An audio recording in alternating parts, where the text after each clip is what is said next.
another program of Centrally Speaking.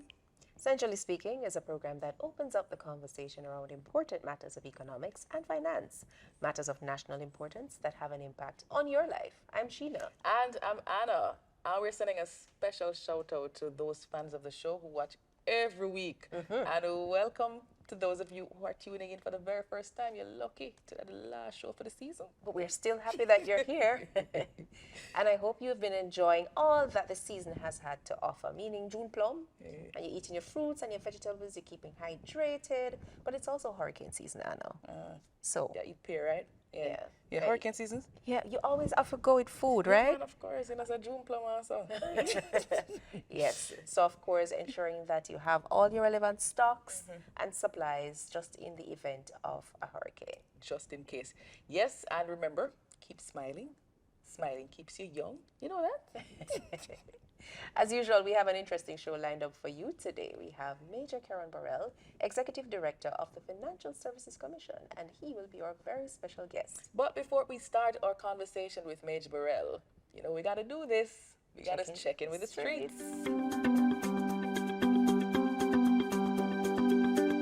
What is the role and function of Bank of Jamaica? To produce money, to make the money, not make them, distribute money. Deal with money thing, man. Monetary fund, man. Deal with money, man. Bank of Jamaica money thing, man. When you say Bank of Jamaica money, you go, wow, go on, minis. When you go Bank of Jamaica money thing. What is the role of it? To actually manage our money, basically. It is the central bank. The Bank of Jamaica is a regulatory bank that governs all the different banks in Jamaica. It also ensure that the other banks are in compliance with the rules that they issue, and they also ensure that the standards are being met to international standards. So that's the role. That's a part of the role of the Bank of Jamaica. And that's the word from the streets. By the way, BOJ is responsible for monetary policy, supervising commercial banks and other licensed deposit-taking institutions, managing external reserves, and issuing and redeeming currency. 100% right. In addition, BOJ manages our payment, clearing, and settlement systems and the foreign exchange market and is banker to the government and commercial banks. Whew. Welcome to Centrally Speaking. Major Burrell. Hi, Major Burrell. Welcome to Centrally Speaking. Thank you so very much. Happy to be here. So, Major, you joined the FSC in February of this year. Congratulations on that.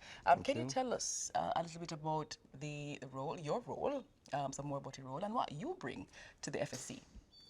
Well, I'm a chartered accountant, and I would have started at the central bank years ago. And the central bank would have, I would say, transformed me from a chartered accountant to a regulator, and then to a supervisor. I was placed in the policy department, and I have held several positions in that role, and eventually I became its head. I became afterwards the first head of the policy and regulation division before becoming the chief prudential officer. Over that That's at Bank of Jamaica. At Bank of Jamaica. Right, Yeah. right. Right. So over that period of time, I would have amassed a lot of knowledge, skills, and abilities in financial management in the entire sector. And then afterwards, I would think I amassed knowledge as it concerns people skills, people management. Interestingly, I was also invited to become a mediator by the Singapore International Mediation Center. And I'm a part of the mediation group of specialists of the Caribbean. I think in addition to all those, I'm also in the Jamaica Defense Force. And that blend of knowledge, skills, and ability has really enabled me to go across to the FSC and bring that to the institution. And I think that means I'm best placed at this time to lead the institution.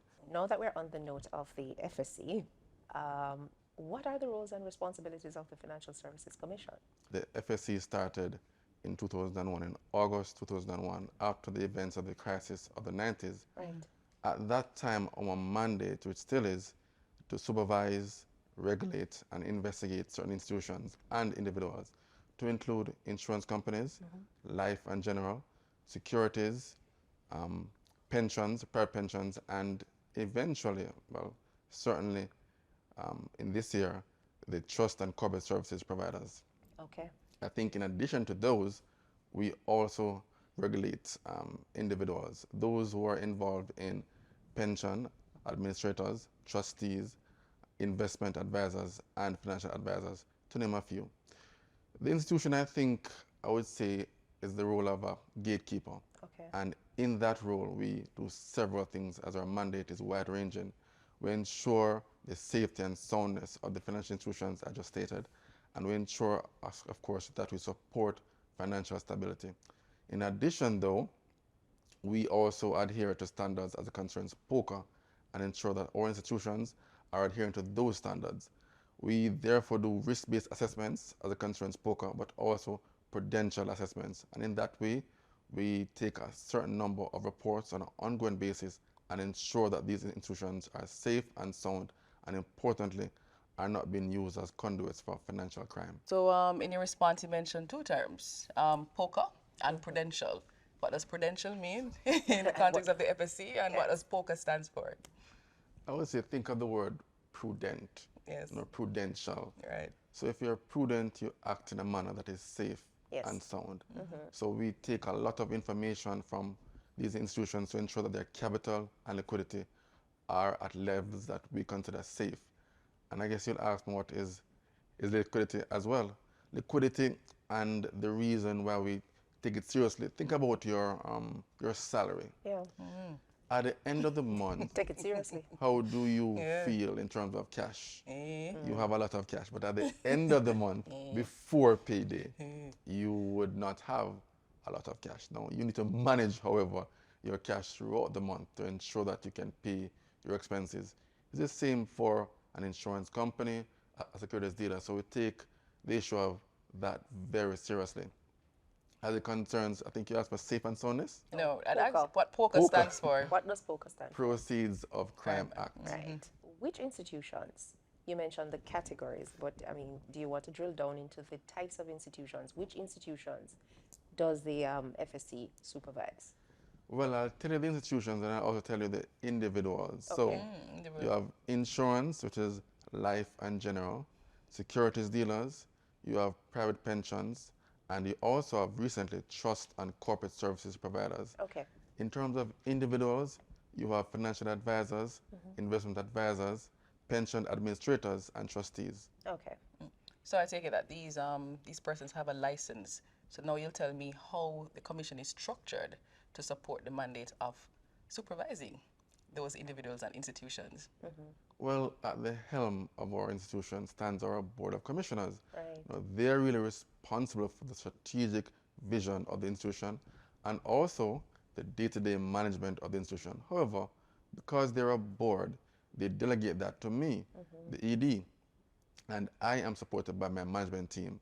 And this includes senior directors, managers, analysts, and senior analysts, and they ensure that the commission is run effectively on a day-to-day basis. In order to do all we do, we first need to bring the institutions and individuals under our supervisory ambit. How do we do that? First and foremost, therefore, we have to license them. So by licensing institutions, we bring them under our ambit. And as it concerns individuals, it's the same process, or a similar process. To make them registrants, we bring them under, and that is how we are now able to supervise them. After doing that, we engage in what we call supervision. So I'll explain. So the first phase is regulation, where we license them. And this is where we introduce them to these broad rules that define acceptable behavior. What is accepted? The first thing that you need to be a licensee or a registrant. Secondly, having become a licensee or registrant, we then engage the supervision process where we examine you. Now, the most recent methodology is what we call the risk-based methodology, and that is how we effectively supervise and examine. So first thing, we need to know what are the significant activities of the institution. Right? What do they do? Secondly, what are the risks involved? And by doing that, we get a knowledge of business of what the institution is doing or the registrant is doing. Then we look at what do they do to mitigate those risks. When I mean that, I mean to lessen the risk associated with what they're doing. And we look at their broad governance framework, meaning what do they do as a risk tool to reduce those risks. So, for For example, we expect them to have a manager, we expect them to have a board of directors, Okay. and that is giving them proper oversight Right. of the function. At the end, we look at various things as well. What is it that is their residual risk, right? Yeah. And then we look what is their capital and liquidity. And I explained it before. Capital is like, the lack of capital is like a cancer, sorry. And if you have sufficient, then you're healthy. The lack of liquidity is like a heart attack. And if you have sufficient, you're okay.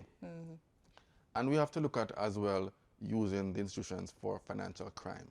So we have to look at the same principles, but we look at threats and vulnerabilities. The vulnerability is the open door.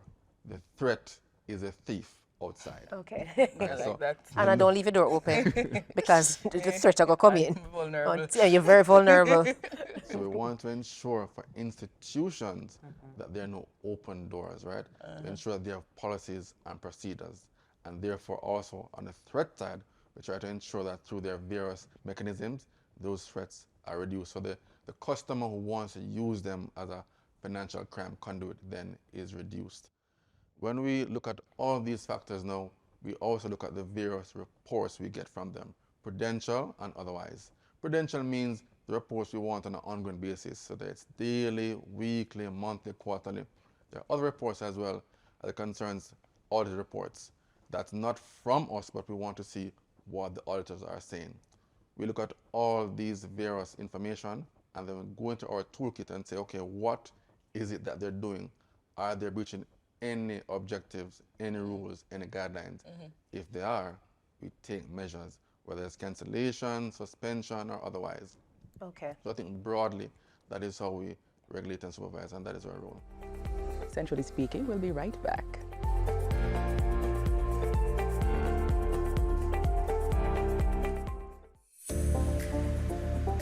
Introducing the new $2,000 note.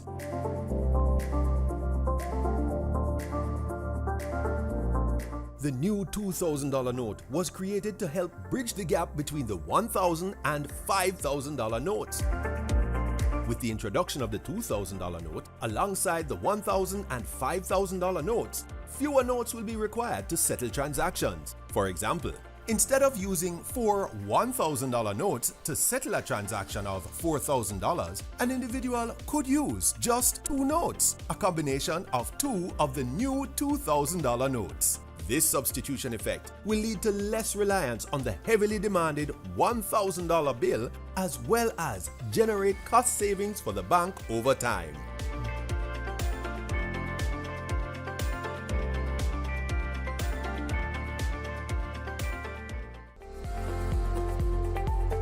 Welcome back to Centrally Speaking. We are speaking with Major Keron Burrell, Executive Director of the Financial Services Commission. So, Major, is securities and insurance, consumer protection, a part of your mandate? Indeed it is. So Section 6 of the Financial Services Act would outline a broad mandate for the Commission. As part of that mandate, we have market conduct and consumer protection. And we ensure that our entities put in place a process, a methodology to ensure that consumer complaints and market conduct is dealt with in line with our requirements and expectations and in line with international best practice standards. We ourselves also have a public campaign to ensure that the public understands this and also understands the operations of our entities. Okay, so if Donovan, for example, has an issue with his financial institution, he can file a complaint with the FSC? Yes, he can.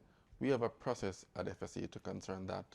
Now, what he would do, he has 2 choices. He can do it in soft copy or hard copy. Soft copy would mean he can email it in at complaints@fscjamaica.org. Hard copy means he can carry his hard copy forms to the FSC offices, and if he doesn't have the forms, we would give him the forms there and he would complete it. Having completed the forms, we would within 5 days contact him and ensure that his complaints are being dealt with. We would then assign it to an investigator, and at that point the investigator and Donovan would have some dialogue, and over a period of time they would complete that case together. We would say within 90 days, so we want it to be completed. Our SLA is in 90 days, and at the end we would send him a correspondence which outlines the findings of the investigations. So, as Executive Director of FSC, would you say that your investment houses and insurance companies are actually functioning in our best interest? Yes, I would say so. And I would go back to our broad mandate as well. We have a broad mandate which ensures that we have objectives, and these objectives are indicated to the houses. And these houses must put in place their requirements and measures to ensure that this happens. To include, we want them to put measures in place to ensure that there is fair dealing. We want to put measures in place to ensure that there's a reduction or a management of conflicts of interest, and to ensure that the product and advice are fit for purpose. Okay. So we know that when it comes to investing especially, it involves risk. Yeah. So how does the FSC ensure that the entities that it regulates are managing themselves according to international best practice? Well, again, it's our two-pronged process, right? Regulation and supervision. So we indicate to the entities the broad rules that define acceptable behavior, and we impress upon them these broad rules, and we ensure that through our various acts that they're adhered to. Then there's a supervisory process where we go in both off-site and on-site to ensure that they're doing what we say they're supposed to be doing, and also we ensure that they are examined on an ongoing basis. And I would have explained that examination is a risk-based approach. So importantly, we divert our resources to the areas of greatest risk, and that's the same thing we expect of the institutions. So just quickly before you go, Major, your response just now forced me back to the original question of the international best practice. So can you tell us quickly, or for our viewers especially, what are some of those best practices? And I imagine that you partner with international agencies and bodies to ensure that we are best practice compliant. As it concerns the IMF in particular, we are assessed on a periodic basis. We are also signatories or signees to several organizations. As it concerns pensions, the International Organization of Pension Supervisors. As it concerns insurance, the International Association of Insurance Supervisors, IAIS. As it concerns securities, IOSCO, the International Organization of Securities Commissions. What are some of the things that we should look out for when we're looking for somewhere to invest our funds? Your investment is your personal priority, and you need to safeguard your interests. And I think that's very important. From that mindset and embracing that concept, I must say that you must first ensure that investments you're going into are fit for your purpose, right? There's some other points. Firstly, ensure that the investment house is licensed by the FSC. That's the first thing. Or anyone you're going to ensure that they're licensed and regulated by us. Secondly, the person, the investment manager, you're going to ensure that they are registered with the FSC as well. So we must just ask them?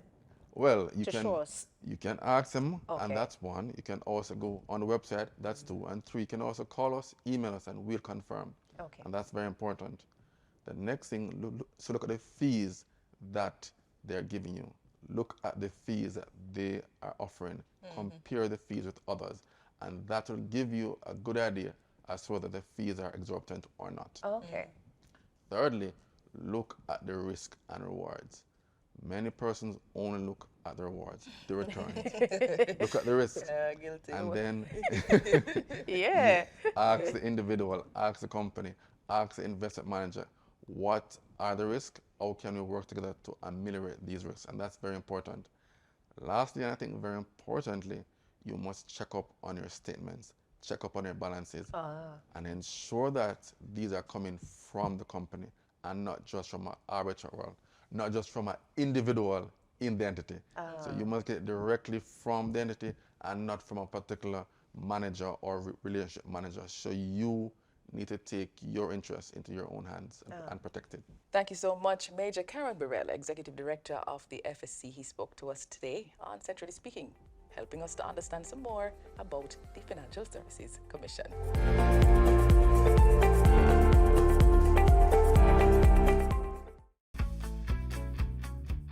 Jamaica's currency has a fresh new look. Introducing the new $50 note.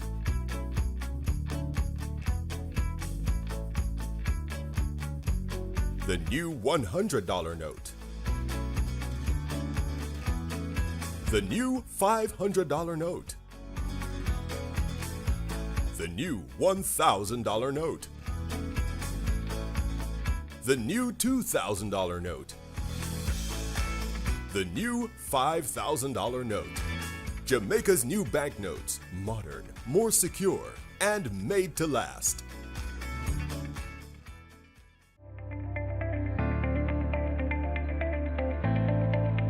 On today's show, we focused on the work of the Financial Services Commission. Now let's review the discussion and get into the fast facts. Number 1. The Financial Services Commission is a self-financing statutory body that regulates, supervises, investigates, and sanctions entities operating within the non-deposit-taking financial sector, which includes insurance, private pensions, securities, trusts, and corporate services. Number 2.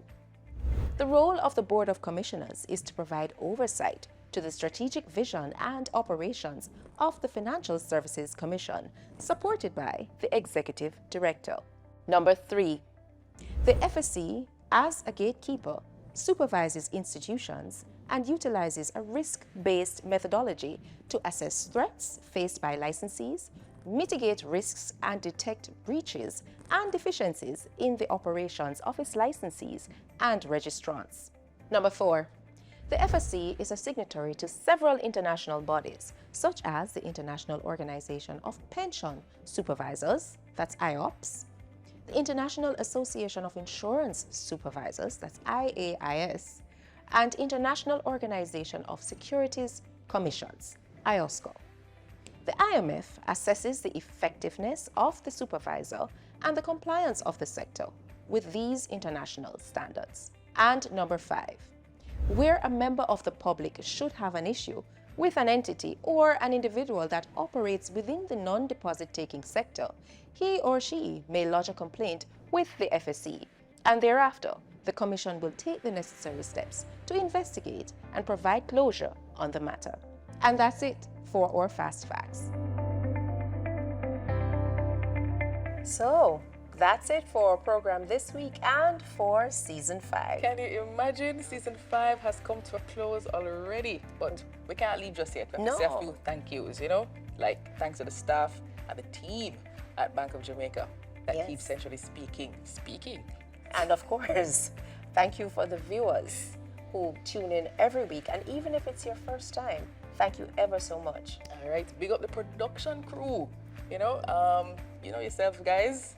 Thanks so much for being here with us every single week. And tolerating us, especially Anna, every single week. Viewers, friends, well-wishers, for those who see us on the street, oh, I watch a program, it's so informative. Yeah, thanks for that too. So please keep connecting with us online, and of course, follow us on Twitter and Facebook at Central Bank JA and on Instagram at Central Bank Jamaica. You can also visit our website at www.boj.org.jm. And of course, what Centrally Speaking next year? Yes, on your favorite station when we will have other interesting guests. I'm Anna. And I'm Sheena. Thanks for watching.